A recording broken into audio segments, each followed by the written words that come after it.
everybody, Haley here. And excuse me while I take a quick selfie looking all adventurous. There, hope you like it. Getting likes is the most important thing, as you know. How else would you know if you're doing what's right? Oh, you do like it. Well, that's great. That's so sweet. Anyway, today we're learning about wisdom. I know, right? I like wisdom too. Wisdom is finding out what you should do and doing it.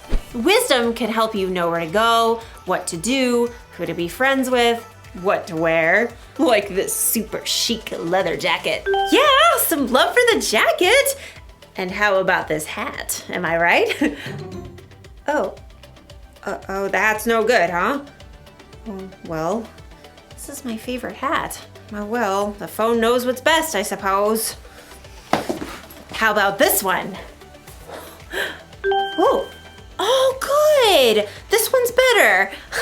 I'm always afraid this hat makes my head look too small. This girl I know, Iris, says I have a small head, but I guess I'll forgive her. Anyway, what? You don't think I should forgive her? Well, what should I do? Get revenge? You like revenge? Well, are you sure? I don't think revenge is very wise. I thought you were smart, phone. I need to rethink this whole relying on likes thing. And as we'll learn in today's story, there's a whole lot we need to rethink. Oh, be quiet. Back in a minute. The Bible. It's 66 books of history, stories, letters, and poetry that fit together to form God's one big story. The epic adventure of how He created us and loves us so much that He made a way to rescue us. As we travel through the Bible, from Genesis to Revelation, we discover people who met God and found their lives changed forever. Now, for an amazing story, inspired by the book of Romans. Chapter 12, verse 2. If there was ever a man who thought he knew how to think the best thoughts, it was Paul. As a Jewish religious leader, Paul knew all the 613 Jewish laws inside and out. He was convinced he knew the exact right way to live. But then, Paul met Jesus in a flash of light and thunder, and everything flipped. Paul's entire way of thinking changed. Jesus is the Son of God. Paul began to travel across the land, starting churches as he shared the amazing news about Jesus. He also wrote long letters, both to the churches that he had started and to ones that he had heard of or wished to visit. I, Paul, am writing this letter. Many of Paul's letters are collected in the New Testament, including a famous letter he wrote to the church in Rome. I long to see you. I want us to encourage one another in the faith we share. In his letter to the Romans, Paul shares the truth about what God has done for us in sending Jesus, and how that can change our lives. Romans 12:2 offers a big challenge. Don't live the way this world lives. Let your way of thinking be completely changed. Then you will be able to test what God wants for you, and you will agree that what He wants is right.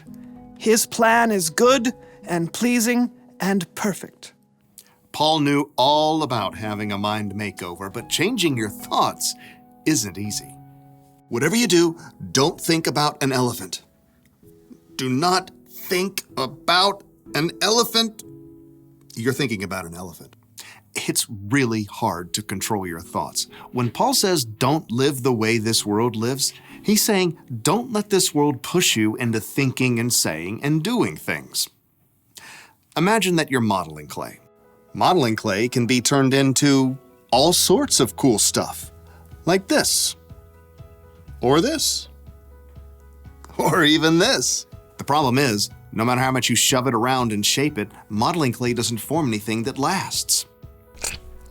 And we all know how modeling clay ends up. Mixed up, dried up bits.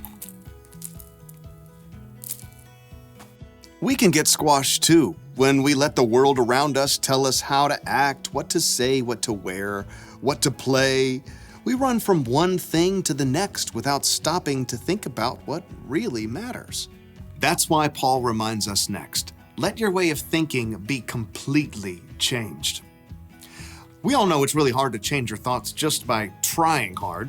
Yeah, there's only one way to make lasting change, and that's to let God work in your thoughts as well as in your heart.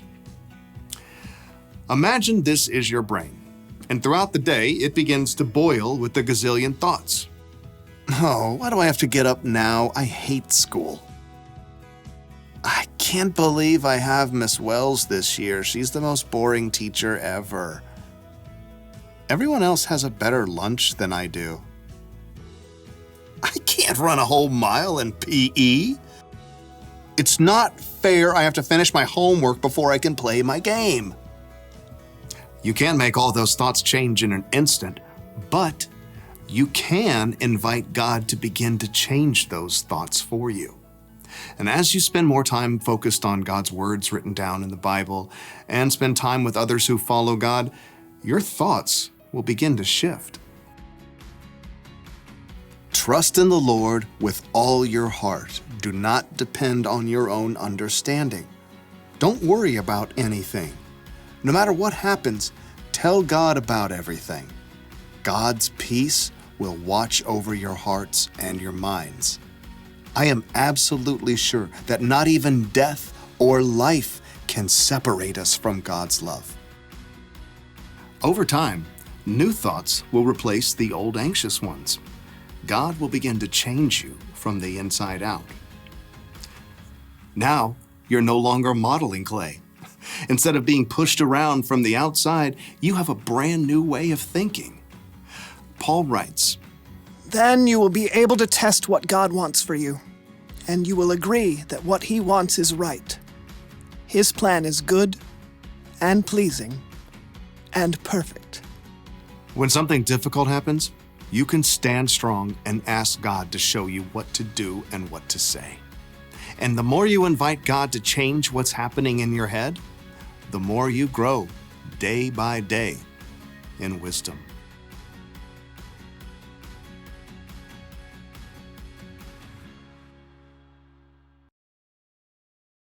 Today's wisdom comes from the Apostle Paul. I think I'll turn you off for a while. You're a smartphone, not a wise phone. The Apostle Paul wrote, "Don't live the way the world lives. Let your way of thinking be completely changed. Then you will be able to test what God wants for you, and you will agree that what He wants is right. His plan is good and pleasing and perfect." A lot of people in the world do things just because everyone else is doing it. But Paul wrote that we shouldn't live the same way as the world. We should think differently. We should stand out even. When Jesus was here, He showed us a different way to live.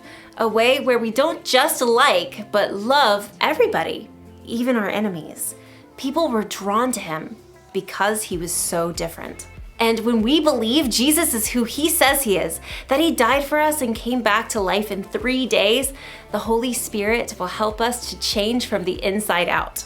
So, if I'm being wise, I'm not making choices based on what the world wants. It shouldn't even be about what I want. I should make choices based on what God wants. And God wants me to love Him and love others. But listen, completely changing your way of thinking takes time. It's something you and God will be working on your whole life. So, here's the one thing to remember today. Never stop growing in wisdom. Wisdom is a treasure you'll always be hunting for. And while you're hunting, you'll need a cool hat. It's my favorite. I'll see you around.